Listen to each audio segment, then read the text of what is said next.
Welcome to the Politicking Show. Created in 2008, Politicking is a hip-hop meets self-help brand.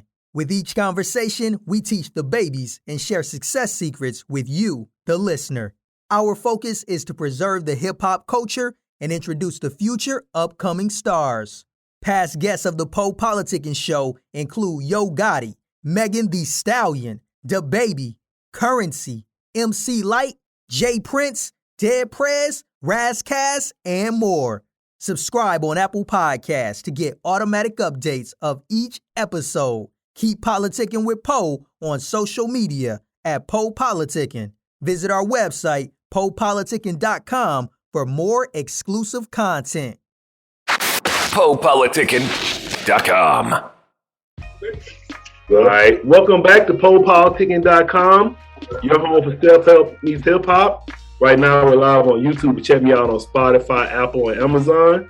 1212, I'm the place to be with the world-famous Vinnie Mac. How you doing? Hey, man, I'm doing real well. I'm blessed, brother. You know what I'm talking about? God got me fortunate to see another day, put me in contact with a brother like you, so everything's good in my hood, baby. You dig what I'm saying? They call me Long Beach Finance. I'm from Long Beach, California. I'm shooting them big homie. You dig what I'm saying? I've been stopping around the joint for a while. Give you a little of my background. I grew up as a 21st Street gangster. We was first of all, we was Black Lords back in the early 70s. From there, we went to 21st Street Gangsters. Then we got into it with the Compton Crips, so we got into it at a meeting, and we all became Long Beach Crips and Kings Park.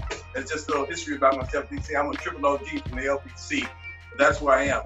I got in the game when I was about 18 years old. I left and went to Job Corps, which is in my new book, which is called American Pimps. I want every guy to take a look at this. Check it out. It's a fantastic read. I actually have a publishing deal on this, so we can get back to this just a little bit later.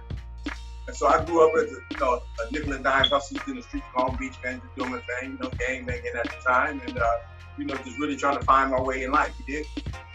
No, I said I saw you live in action. I saw you at the Players Ball this weekend. So it was the 47th annual Players Ball, Bishop Magic Don Juan. So how was your time there?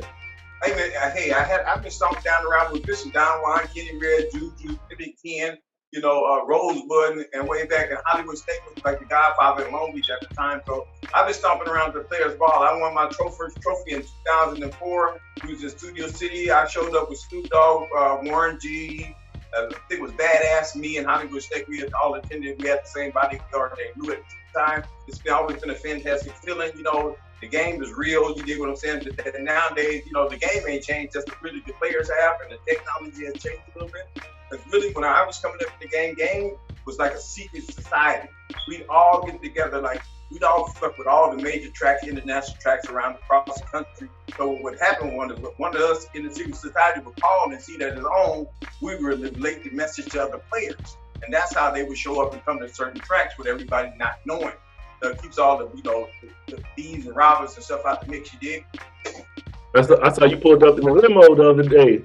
Yeah, man.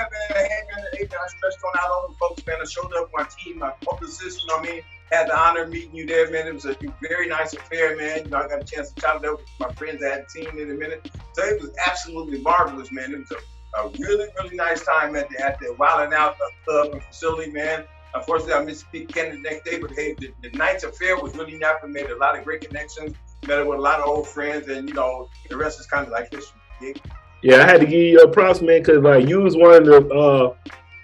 I think you was the only one. You was the only P that I saw that you had you had your book and you passing out the flyers. So cause I was like, that was great because it wasn't nobody doing that, but you had all those people there. Like, why not promote your products? So what made you? What told you to bring those flyers and bring your books and pass them out? Well, what happened was, first of all, I had some custom-made signs from Cole. I would drive down Figueroa down here in the LA area. I'm pretty sure everybody heard about Big. All the old roads is on the beach now. And so I would drive through Fig with all the signs on the car. Your reaction, if you're telling the story about a pimp and a hoe, then what would you want to go sell your book at and let everybody know what that would be the Players Ball? Be the perfect update. You dig what I'm saying?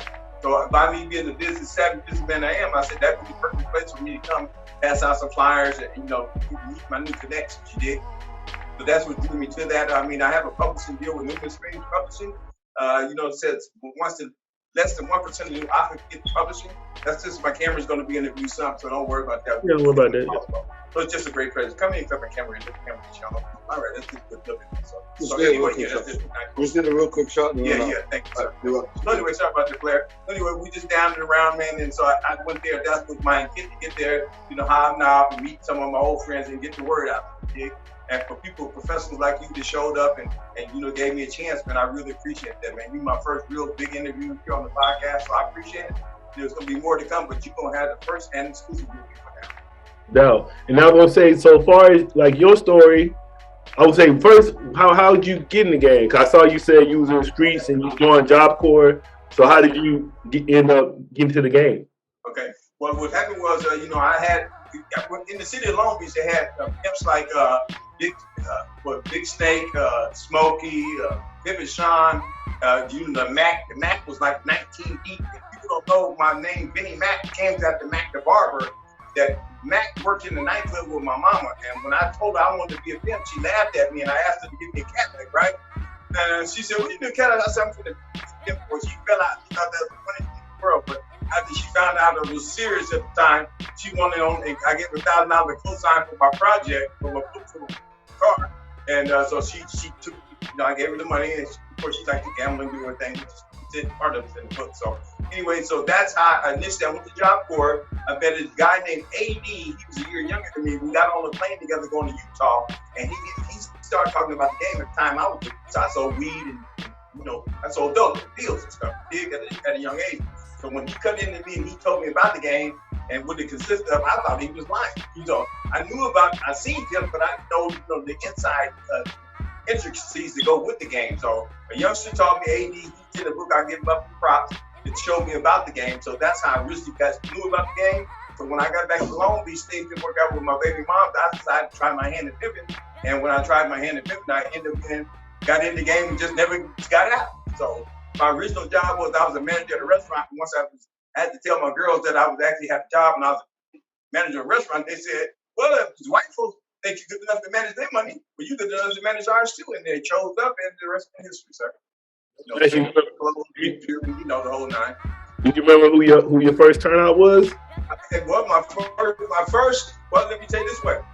When I got in the game, it was a girl named Sherry that I had to see, and she was already going with a couple of her friends. So when Mac gave me my first tailor-made suit, and he was to put perm in my hair and do my hair and everything, get me ready to go. So he gave me my pimp talk. So I said, "Mac, days today, I'm ready to go. I'm going to go out there and do my thing." He said, "Baby, I know you're ready." So when he gave me that confidence, I went out there and talked to Sherry, who pulled over, and I pulled over. She said, "Meet me around the corner." I went to talk to her. She said, "Man, you sure looking good. You look like pimp. Who you got some hoes out here?" I said, "Yeah, I'm talking to her." So she checked me. She said, "You know what? Me and my friends want to go to Inglewood and slow out here. They'll pay you if you go." I'm thinking, great. She said, "Come back in 10 minutes and meet us over here." I'm thinking, man, this pimp stuff is easy, right? I mean, they chose up already. So what I didn't know, they all gave me $40. So with the $40, I'm thinking, boy, this pimping is easy. But Sherry really liked me. So when I dropped the other girls off, and then I dropped her off fast, she invited me in. She chose up. She told me all about it. She said the other girls was calling you a bad driver. She said you wasn't no pimp like that there. She said, "I'm going to choose you, and as a sign of respect, I'm going to call you daddy. Any woman that gets in your car either need to break themselves or choose up, but do not you break them and put them out the car." So really and truly, the girl I knew about reading the books was Iceberg Slim and Donna Goins. But once I get my first girl, and she's really the one that kind of, to turn me up in the game, kind of really put me on a lot of the things that the other pimps didn't tell me. You did. And you were saying, I think I heard you at the ball. You were saying you started around 84. Well, yeah, actually, my first time in the game, you make me go back too far. Around that time, sir, people say that's a progress. We'll go with that. So yeah, around that time. So at that time, this is when you were new Cadillacs, you were furs. We used to get our clothes, tailor made. Down in San Diego, you used to have a tailor named Pedro. He cut all leather suits. He did your shoes, your suit, your hat. And all famous players was on his wall down in San Diego. And we got all our jewelry custom made on 6th and Broadway. So I had been stomping down in San Diego for a good while, you dig? Well, how was your side? Yeah. Oh, you was on your side too? Man, I stomped down man. Of course, man. I've been everywhere, man. I'm like, yeah, I've been everywhere. You dig? Yeah, they told me back in the day. That's what because I've been out here since like 2000, but they was telling me they was like, man, back in the day, because we got Coast Highway, but they was saying that was a whole strip back in the day. That's what they said. You call it Hill Street. Yeah, it was popping. It was popping, man. Yeah, actually was. So I was gonna ask you, so like far as like because a lot of pimps write books. So what would you say as far as what about your stories separates you from other authors that write books about pimping? What would you say? Well, this particular book really gets into the lifestyle of the girls, how they got introduced to the game, how they was raised up, you know what I'm saying? And it really takes a backdrop to their lives and showing how they got into the game, and they just happen to get with a successful, real pimp, because they got a lot of imposters now. They got everybody, first let me say that everybody accept money from a hoe ain't no pimp. So sometimes women pick the wrong guy and then they hate the game because they really didn't get no pimp no way. But us guys, the real pimps really know how to manage. A pimp is defined as a prostitute's manager. So if you get out of ram with that, if you got a job, you got a manager, he don't come and slap you around, jump on you, do nothing like that. You don't. Pimping is just a hands-off thing, man. It's nothing that you put your hands on a woman and nothing like that, man. And because a woman, when she goes to work every day, she gets a chance to go out there and get the money. She can either come back to you, leave, or re-choose somebody else. A woman re-chooses you every day that she goes to work. Let's just clarify that. Yeah. I was gonna ask you that, like, too. You kind of just went over it, but I was gonna say, like, what are some of the rules of the game? Okay. Well, first of all, don't talk to the police. Second of all, don't talk to the police. Third of all, don't talk to the police. Now, the fourth step, which is important, when you see a pimp coming by, put your head down. Don't look him in the eyes. Don't dance to his music, and stay in pocket. If he backs his car up, you turn the other way. If he gets out his car, get in the middle of the street, walk the yellow line. Those are the rules of the game of being in pocket. Being in pocket is one of the most important things and truth and trust in the game it is, because I tell you why. If your bro tell you, hey man, this dude is grabbing me, putting his hands on me, you need to be truthful, because you could the woman's protector, your counselor, her future, her friend, her lover, her daddy, all in one. So you wear a lot of hats in this game. People really don't realize what it is, but that's actually really what it is, man. So, when you get involved in that, and then the next thing, which I'm gonna give you some game that's in the book, I learned that a part of kissing is a part of sex. So I told my girls, kiss your tricks before you get in the car with them, and that way you won't get no vice case. But after the vice got on to me that I was so sharp and started trying to run me out of town, that's what really pushed me to being the international pimp. And the thing about it is, if a woman should know, I put money away from my girls, all the jewelry I bought them, and furs, and cars, they was able to do all of that. I didn't take nothing back with enough. And honestly, I know, it is a crime to do this. I'm a retired pimp, by the way. Just to clarify that, I'm not in the game no more. I'm an author and a writer. You dig what I'm saying? With producer and executive producer inspiration. You dig? Let me say that I'm out of the game. So the game was nice and clear and simple back then. You know what I'm saying? When I was down around Hollywood, had like about 500 prostitutes on the track. It was the biggest track in America. And us real guys like me, we only went to major tracks. We didn't go to back streets and nothing like that. We went where all the happening was at, because then, you always want to keep your girl in the game to show that there's a lot of other women doing the same thing she is, so she don't feel like she's isolated. Yeah, I'm gonna ask you, like, what's some of the places you've been? Well, I ain't gonna talk about everywhere, but I say I've been to Spain, the Maine, and back again. How about that? You said was the game good to you? Game was good to me, man. You know what I'm saying? I had to take a hiatus, as most pimps do. You know what I'm saying? We sometimes shit, how it goes along with the game. You know what I'm saying? What comes with the game, right? And which is the lot that comes with it. You know what I'm saying? At this present time, I'm retired. I got a nice little piece of. I met Cat Williams years ago, and he said, "Hey, Vinnie, I was Cat Williams, me, sugar-free, Cat Williams, sugar-free, my friend, like my brother." So he met me. He said, "Hey, Vinnie, I get paid for pimping, but I really ain't no pimp." But it didn't really dawn on me then until years later. I said, "Man, Cat is right, man." You know what I'm saying? Now I can do this legitimately and tell people about the game, not really just brag about the game, but really know the nuts and nuances of the game. So if people enter it, they know what they're coming into. You see what I'm saying? So the book is kind of like a message. The book is like a testimony. I'm purging myself of my past so I can have a successful future. Yeah. What would you say to the newer generation of the like the YGs now, the younger generation? What would you say to them? Well, man, you know what I'm saying? First of all, if you are enter this arena, you remember this here. The feds is on all pimps now. If you got any kind of record, they're going to kill you. You've been in prison one time, you're going to be looking at, depending on what your case is, you're going to be looking back from 10, 15 to 20 to 25 years, man. Pimps is the #1 enemy of the country as it stands today.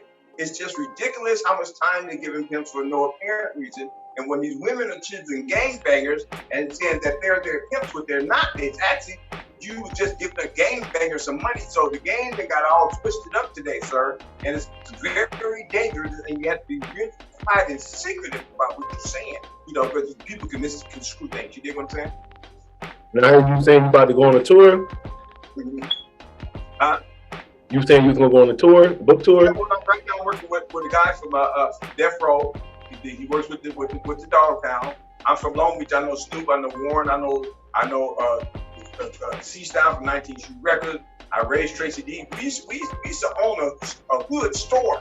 So we was only young gangsters. We owned a store. Our family owned a store. So everybody in the community would come to our store. That's why I was so well known, like a hood star from Long Beach in the first place. You see what I'm saying? From having a community store that my sister had, and she raised me. And so that's the reason why I got a chance to do it.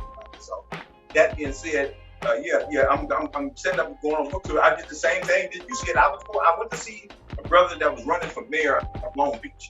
And when I got there, it was a barrage of my friends there. I would do the same thing. I had to book the flyers. Like they said, hey man, you ready? And once I talked to him, he said, you know what, man, hey, big homie, I'm gonna take you on book tour with us. And me and Dad's bro, we're trying to get the 6 of them together. We're still working on the contract, but we definitely going on book tour. And that's how that arrangement came to be. And I like what you like when I was watching you. So I said I've seen you in action. So I like how you was the pictures. You was making sure you get your whole team in. Like, what's the point? Right. What's the importance of team?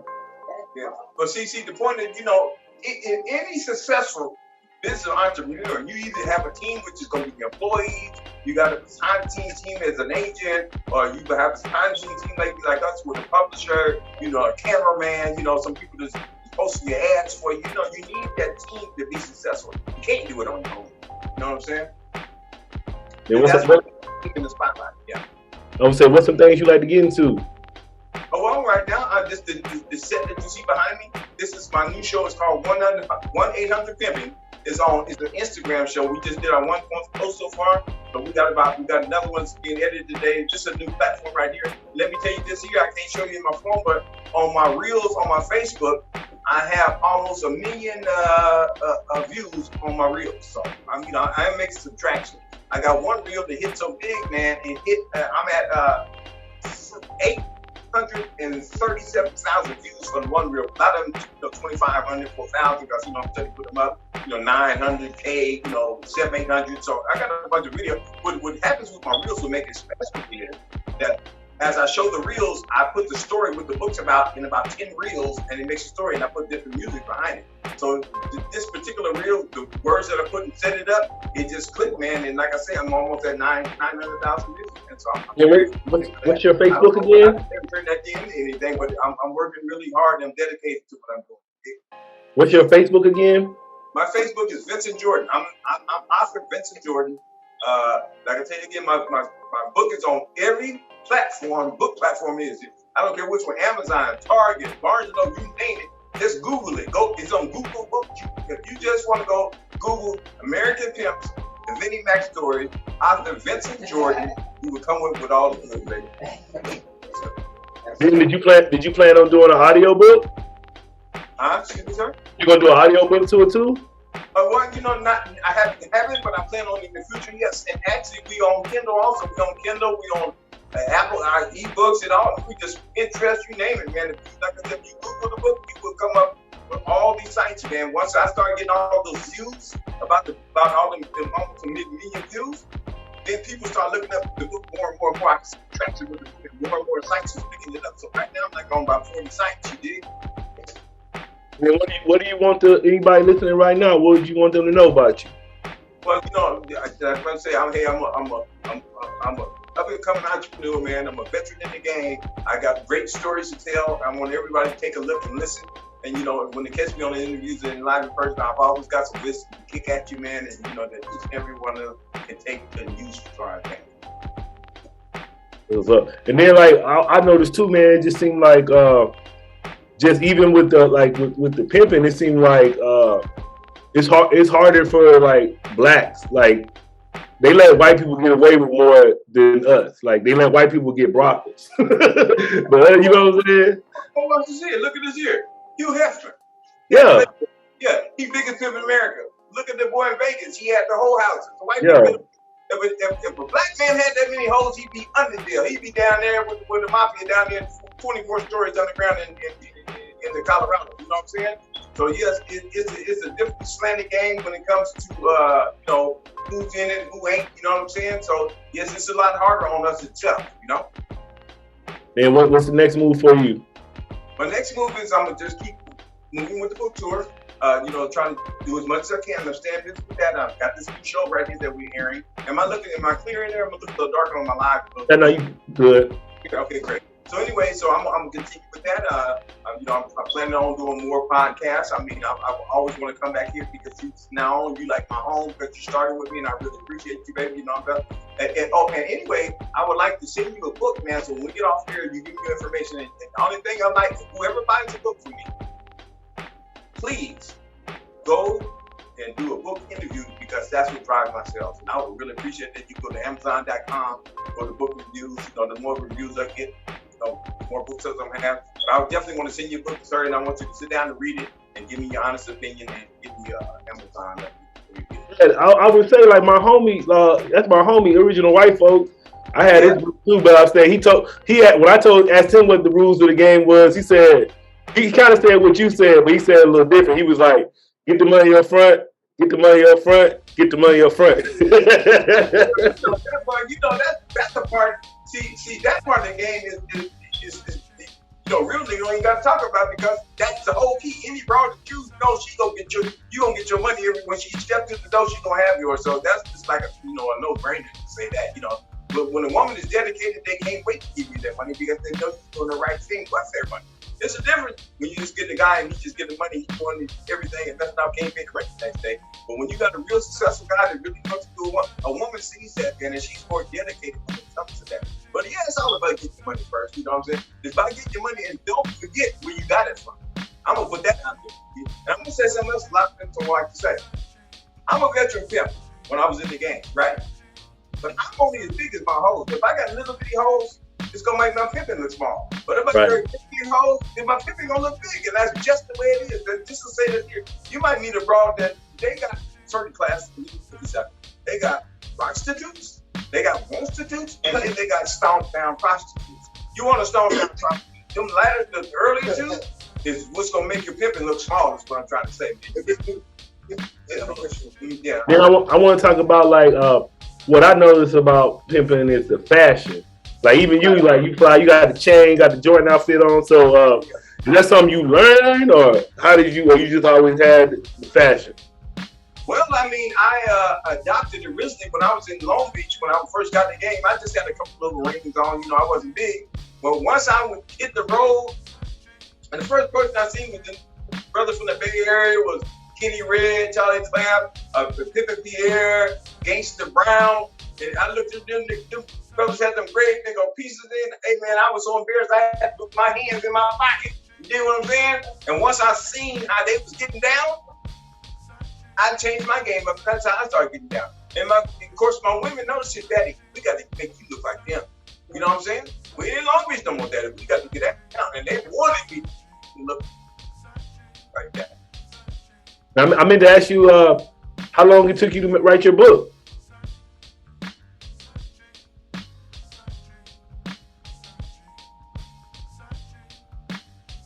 Up. Oh, he went out. Right there? Can you hear me? I was saying, how long did it take you to write your book? Oh man, this journey. I'm sorry that I'm at a live facility. I got some stuff going on inside of me. That's what's interrupting me. I'm sorry about that. It's all good. It took me about 3 years to write the book. It took me about 3 years to write it, man. And I had it edited about 6 times. You know what I'm saying? And then I got with the numerous free publishers, and then they got in and really just do sign and cover and did the press release and when I did the press release though, they stuck the stick on Pivot. They refused to put American Pimp. They only will put the Vinnie Mac Story on my press release, so they wasn't releasing. Well, I think of the American Pimp, they had the movie called American Pimp. Well, I don't have a conflict with that because my book is called American Pimps, and it says the Vinnie Mac Story. So it's not, when you look up American Pimps, the Vinnie Mac Story, it don't go to American Pimp, the movie at all. Come on, dude. Because it's for one thing, it's me. And second of all, I am an American Pimp. And I should have been an American Pimp. This is also what the man called you? Yeah, that's what they call me. This way. So you know what I mean? And that's why it's a difference in the book. Like if you Google the book right now, you're not going to even see American Pimp, the movie come up. You're going to see American Pimp, the Vinnie Mac Story all over the place. So we don't have a conflict when it comes to that. Actually, I should have been an American Pimp. I was out busy doing my thing, though. You did? Did you have an original title for the book? No, that was always, my original title was Wrestle Gentleman at Leisure. Yeah. That's when I was wrestling. And then they called you there. You said, the man called you. And so anyway, yeah, baby. So yeah, that's how and that's what you came up with that title. I ran with that one. I love that. Yeah, man. I want to say, make sure you sign that book for me too. I'm gonna sign the book and everything, man. You know what I'm saying? It's just one of the. I'd love to see brothers in the game, man. To take a chance to to help brothers succeed in life, and I really appreciate you, man. You like family, you know what I mean? But yeah, anytime you want to come on, man. Anything you got going on, you can always reach out. And we gonna chop it up. Okay, I'll be more than happy for you, man. So I can catch you. So you all over YouTube, so you can catch us there for sure, huh, baby? Yeah, I'm gonna make sure I subscribe to that channel too. What's the channel's name one more time? Your YouTube channel? I'm on Instagram. Is the new show. I'm on the Instagram under Vinnie Mac, the 5-star general. And then I'm under 1-800-Pimpin' on Instagram, which is a new show. It's only got one reel up. So it's only like 2-3 minute clips. So, and then I'm on Vincent Jordan at Facebook.com. That's where all the big reels is at. That's where the million hits is at. That's my go-to joint. But I'm on Instagram for sure. I'm booking more stories. I'm starting to do more stories and content over there also, especially with the new show. So you can look at those 2 sites. You can definitely get me at. And then on my page, my real number. You can call me. You can book me. But all my information, I have nothing to hide. I'm a businessman. You dig what I'm saying? And I would say, will you see yourself like from the book trying to do a documentary or a movie from the book? Absolutely, it is everybody, even the white doctors and lawyers that seen the book said this seems like this should be a movie. So they've definitely said that. I'm gonna tell you something else. What we concluded. If I took that book and sent it to 10 white people sat around the table and looked and read a Black Pimp's book and said, this man has a book that's deal worthy, they couldn't be wrong. Did you think they in the business to be wrong? No. Okay, that's what I'm saying. So, and if you had a movie, who would play Vinnie Mac? What actor? Well, that'd be, man, you know what, man? I would, you know what I would do, man? I would try to go with somebody new to give them a chance to advance. You know what I'm saying? Yeah. So I would definitely look at some new, maybe a younger up and coming rapper, somebody that's word and something like that. Yeah, you know how long my life story goes. You know what I'm saying? If it gets go in the book, then my book you never realize my book only covers from 18 to about 22. I didn't give them all of me. I just gave you see what I'm saying? So it's a lot more to come out. I got too long a life to put it all in one book. You know what I mean? Yeah, but I would say, what would you like to say to your fans and supporters? And then I would like to say, everybody, thank you for viewing my reels. I ask for your continued support on all of my projects, and I'm just very thankful to have this time and opportunity to chop it up with my partner right there. You dig what I'm saying? Yeah, I really appreciate it. I got my cameraman over here. He's up here. He'd like to see him. That's Gene also. Yeah, thank you, bro. You know what I mean, Glenn? Fan of was you a fan of those 70 movies like Dolomite, Mac, all that? Yeah, they don't make no stuff like that no more, man. That stuff was the shit. That's that good shit. You know, they tried to duplicate Superfly. Yeah, it was kind of weak. You know, it was nothing like the original one. You know what I'm saying? And you see, look at the Mac. That's why you think they couldn't make another Mac, because they couldn't be as the original. You know what I'm saying? Some things just ain't mess with. You dig what I'm saying? But them old movies like that, man, it's old cult classics that'll never go away and never fade. You dig? Yeah. All right, G, I want to say thanks for coming through politicking with me. Oh, ain't no doubt about it, man. I appreciate you, baby. You know what I'm talking about? I'm looking forward to you, know what I mean? And when it's up and at 'em, let me know, okay, baby? All right, now, you got any shout-outs? Yeah, I want to go shout out to come over here, the camera, man. This is my main man, man. Come over here, man. This is my go-to guy right here. This is Mark, man. Everybody say what's up, Mark. This is my camera. Mark? Like, he does everything for me right here, man. So I want to say a shout out to him personal. I want to say shout out to Miss G, my publicist. I want to say a shout out to Pip Cal, Kijana, the Trees, and all the rest of the people that's on my team, man. And I said, bless you. I want to give a shout out to my big homie Scoop, the Bob Death Row. I want to give a shout out to the East Siders, the Dub Shack that's not recorded, Warren G, Badass, and everybody else on the LPC. And Snoop, my son K Nada. Check him out. I want in. politick.com.